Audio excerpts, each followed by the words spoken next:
Hello, friend. Welcome to our room. I'm Bronwin. I'm Elinor, and we're here to talk about grade 4. Specifically, our grade 4 year, which took place in 1988. Why? Well, a few reasons actually, but the biggest one was to answer a question that dogged us after reconnecting 35 years later.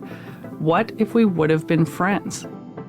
We've actually known each other since kindergarten, and we're in the same cohort all the way to high school.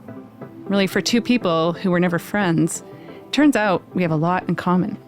And we were actually navigating a lot of the same challenges, yet in very different ways, especially around being queer and discovering our gender identity. So come on in, grab a spot, bring your inner 8-year-old. This is Late in 88. My first reaction is to actually feel a little bit ashamed about the things that I did to belong and what I sacrificed to fit in. Hiding who I am, hiding my queerness, staying quiet about things. I've carried shame about that because it's the easy way out. There are two sides to the coin. Either you step back in an effort to protect yourself, you don't do it. Or in my case, where I stubbornly refused to, because I just couldn't. It was so fucking wrong. And obviously we can tell now, being non-binary and like all these other things that I've over 40 years now come to figure out. It's been really good even just to get sober and realizing that being vulnerable is actually a strength. It's not a weakness. So how did this all start? Well, I mean, it was pretty simple, actually. We just started talking and then recorded it. Like everyone does. We recorded our conversations like every normal person does. Nothing weird about that at all. Okay, I can hear you.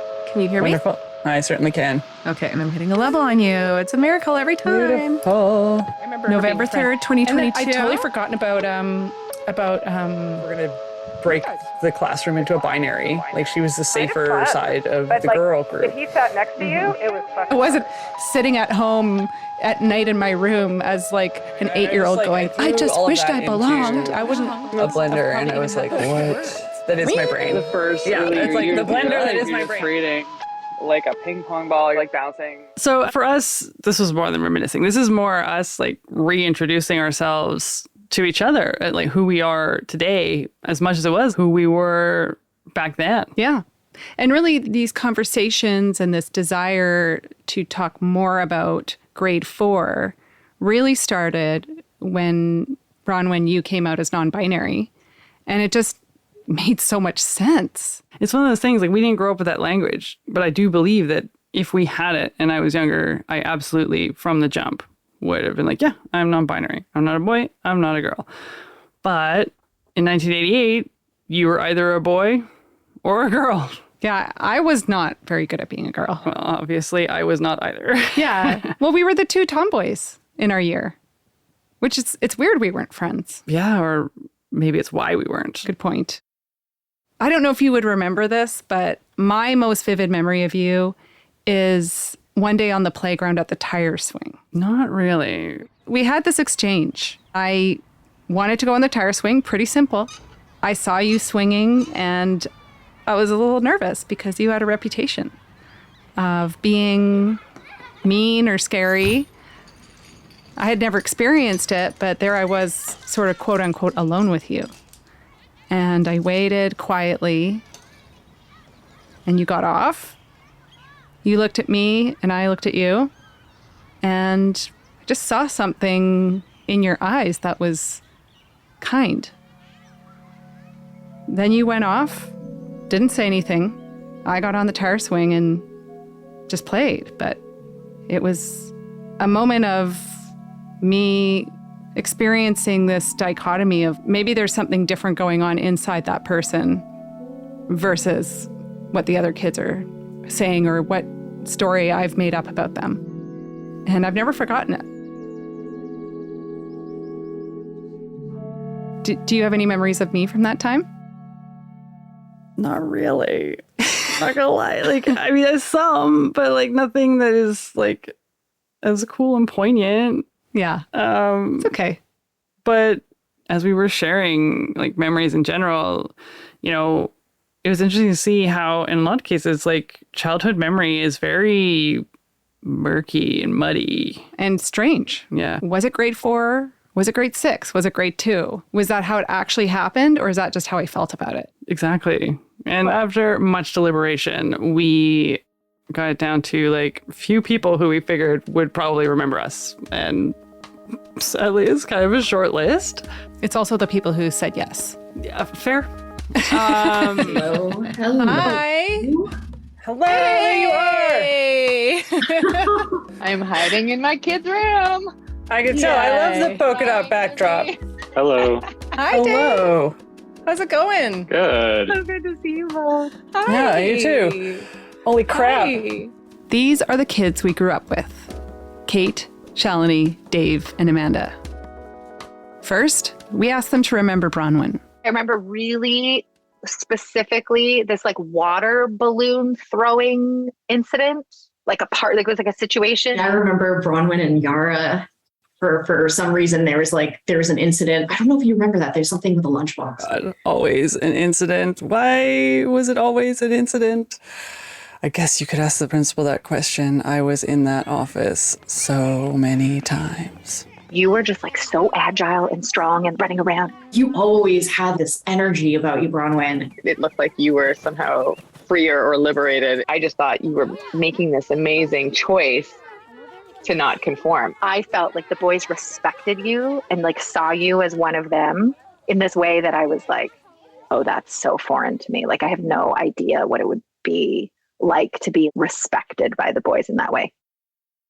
Grade 4 Bronwin was definitely on the low end of the pecking order of the nerd boys group.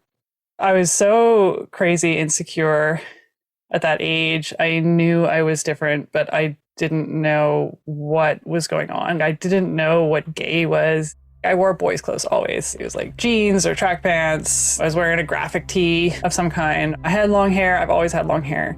I like to self-actualize my lunchbox with stickers. I loved Tiger Cats all day. I liked He-Man and She-Ra. Like those were my action figures. Some of my favorite memories are playing D&D or hanging out with one of our friends' place who had a trampoline. There were moments that it was like the most fun I've ever had in my life.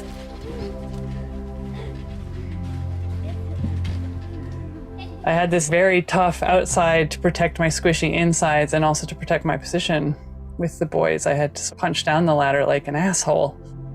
I was a bully. I remember you more as a figure in the group with the boys because I was a visitor. I can remember the sound of your voice, and strangely, I remember it as being deeper than the voices of the boys. Which is kind of funny, actually, but It was. I'm remembering it before their voices changed. Right. I can remember there being a tension around you. You had a different kind of presence than other people. I wasn't uncomfortable with it. Didn't make me uncomfortable. One of very few. Yeah. Even the teachers didn't quite know what to make me. That could have been why you left me alone, too. I never felt threatened by you. Mm-hmm. A lot of times I would lash out and bully people. It was like a defense mechanism. It's like, oh, I'm going to hurt you before you hurt me. Mm-hmm. And in some cases, it was punching down. It was like, I'm getting bullied and these boys are bullying this set of girls. So I, too, will bully this set of girls. Okay, Shalini. Bronwin told me that you potentially were exposed to their childhood bullying. Is that true? I'm pretty sure I bullied lots of people. Did Bronwin ever bully you? Bronwin never bullied me ever. I thought, oh, come on. I'm almost positive because I bullied like everybody. No. No? Bronwin, I have very fond memories of you. Wait, what? No. What? What?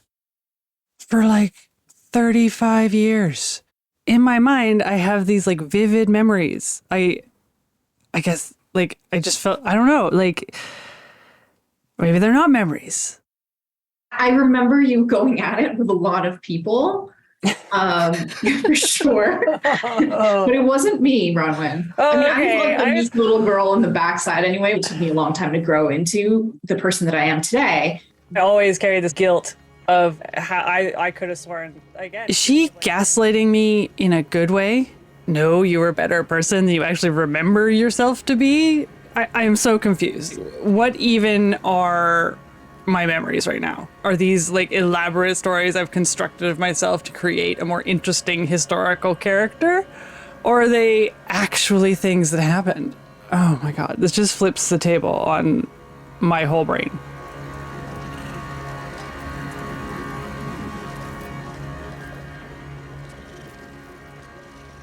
It really felt like, Bronwin, you were part of our group a lot of the time.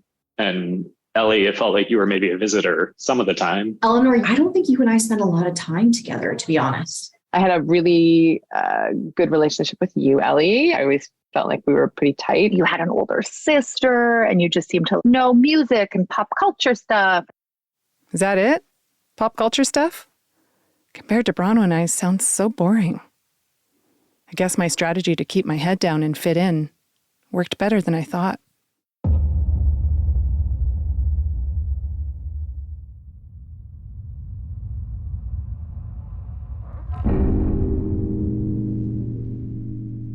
So tell me more about who Elinor is as you remember her. Grade 4 Elinor, Yeah. otherwise known as Ellie at the time. My parents gave me the name Elinor and never used it. They only called me Ellie. So even on my school attendance sheet, it would say Eli Svoboda, because my name is spelled Elinor. So every first day of school, it was Eli Slobody. So who knows, maybe my own gender identity issues came from being called Eli all the time. I'm pulling up this little photo I found of myself. I have a Garfield t-shirt on and I'm being goofy. I was really into drawing. I wanted to be a comic book artist. And I think I probably came off as being pretty happy-go-lucky. I was a friendly kid. I definitely remember you as being a cool kid. And I do remember you being a little timid in a sense. And like even out of your group, I don't remember you being the most boisterous. In grade 3, I went through a lot of health stuff. So I had a number of surgeries. In grade 4, I was out of that, but I still had a lot of discomfort in my body and social anxiety. I remember being very confused socially because it was when the girls started being mean. Lunch hours became more about talking and gossiping. I really took a lot of refuge in being physical. So I remember drifting a lot and trying to find a comfort zone. I think why inevitably I would find my way over to what the boys were doing, because it always seemed a lot more simple than what the girls were doing.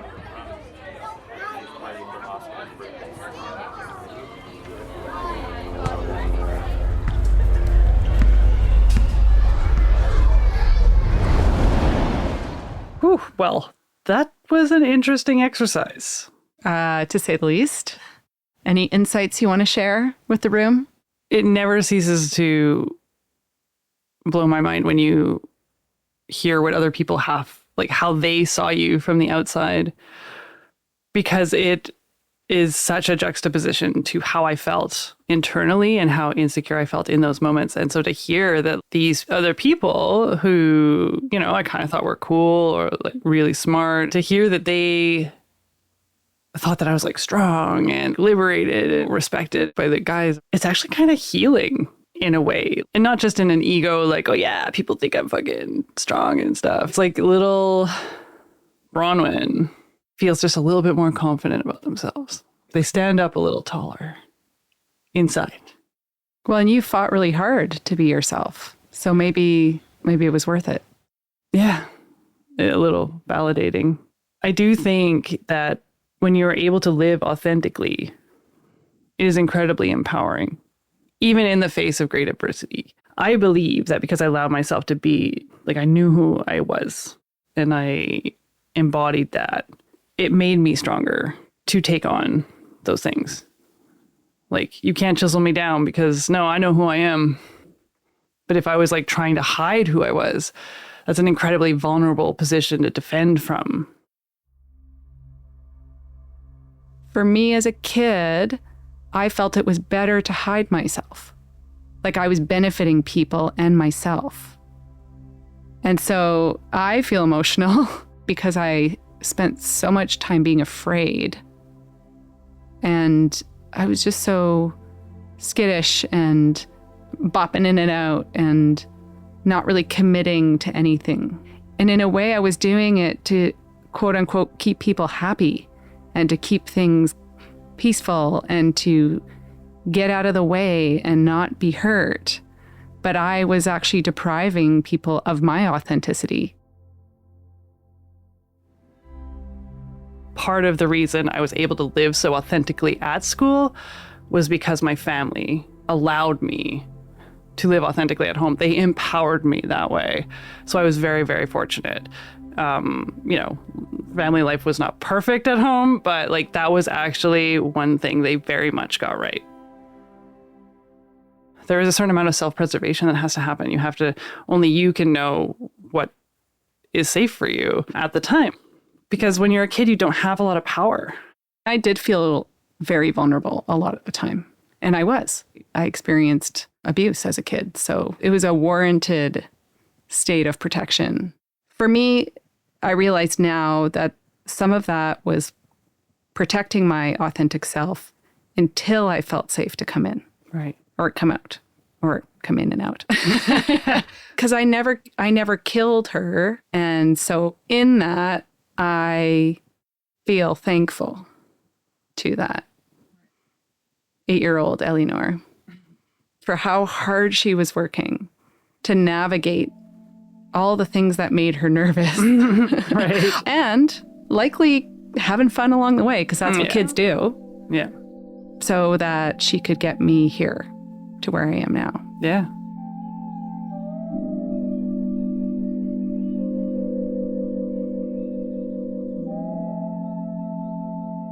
It's interesting how, in our own ways, and even being alone, we were still incredibly strong, whether it was the way people saw us as strong, or even now reflecting back, seeing like, wow, that little 8-year-old really carried more than their share.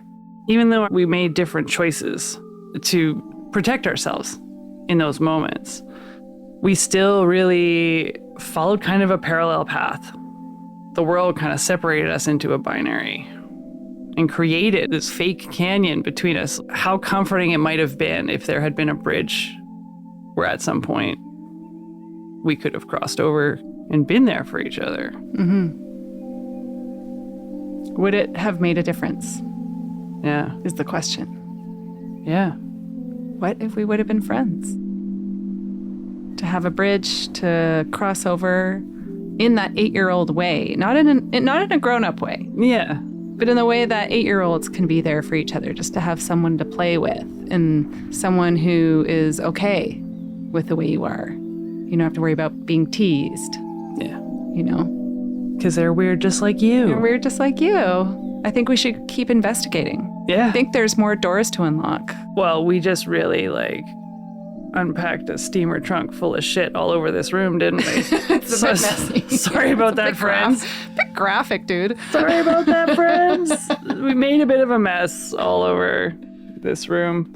But I gotta say, even adult Bronwin right now and little 8-year-old Bronwin is really glad that we don't have to unpack this alone. I really appreciate you being here and having these difficult conversations and unpacking your own truth around this whole unique time frame. Well, we're having so much fun digging into the past. That sounds really facetious. Like we're having so much fun carving up our hearts. Yeah, pretty much. Listen, this is what I do for fun. I don't know what you do for fun, but I carve out my heart and put it on the table. Super good fucking time. Shine a bright light on it, make a mess, and that's what I do for fun. So let's keep doing it. Honestly, the logical next step, I think, is to go home. Yeah. Calgary, Alberta, Canada, 1988. A year which it seems like so many things happened. Including the Winter Olympic Games. Yeah, kind of took over everything, for to be totally honest. But in the end... What a year to be an 8-year-old. Oh my God. Can't wait to have you back in the room next time. We'll see you then. See you then. Thank you so much for listening. If you like what you hear, please subscribe to our podcast and consider posting a review or sharing it with your friends. It really helps other people find our show who might like it just as much as you. Follow us on our socials in late.in.88, where we have additional content and welcome you to join in the conversation. Thank you to our friends Amanda, Kate, Shalini, and Dave for sharing their stories and opening up to us about their grade school experiences. Late in 88 is created by Bronwin Parks and Elinor Svoboda, produced by Natasha Winter, edited by Elfire Media, sound design by Bernice Chu, original music by Aaron Hutchinson, sound mix by Stephen Barden, publicity by Nice Marmot PR, and artwork by Feisty Creative. We would like to acknowledge the generous support from Canada Council for the Arts. Thank you for lighting a fire under this project. Watch it.